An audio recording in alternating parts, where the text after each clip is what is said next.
यार ये तो बहुत अच्छा हुआ आप दोनों ने अपना फटा खत्म कर दिया, वरना मैं तो डर गया था पेट्रोल के ही मुझे 1000 रुपए लीटर ना करना पड़ जाए। खैर वो तो मैंने फिर भी कर देना।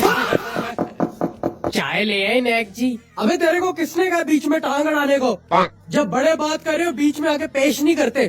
चल निकल अब। हाँ तो मैं क्या बात कर रहा था? अबे शुक्र है शेबू जाली तुम बीच में आया, वरना अपनी बुंडी पट्टी शार्ट पाकिस्तान मेरा अबू है। अबे कुछ 2 हफ्तों के लिए सीज फायर हुआ है, 2 हफ्तों बाद फिर तेरी फील्डिंग सेट है। नहीं नहीं नहीं अब लड़ाई नहीं करनी है आप लोगों ने, लड़ाई कोई हल नहीं होता। आप लोगों के लिए मैं स्पेशल चाय बनवाता हूँ। अबे नुनू मोदू 3 कप चाय ले आ, मिठा रहो के तो पत्ती ठोक के। शाबाश।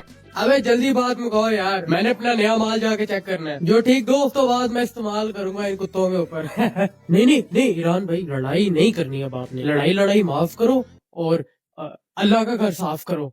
भाई ये क्या डायलॉग लिखे आसिम जानू ने?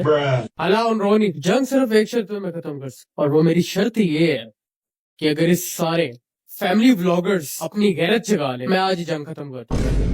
लो जी मेरा ख्याल है फिर World War 3 के लिए रेडी हो जाएं, क्योंकि ये तो कभी भी अपनी गैरत नहीं जगाएंगे, लानती लोग।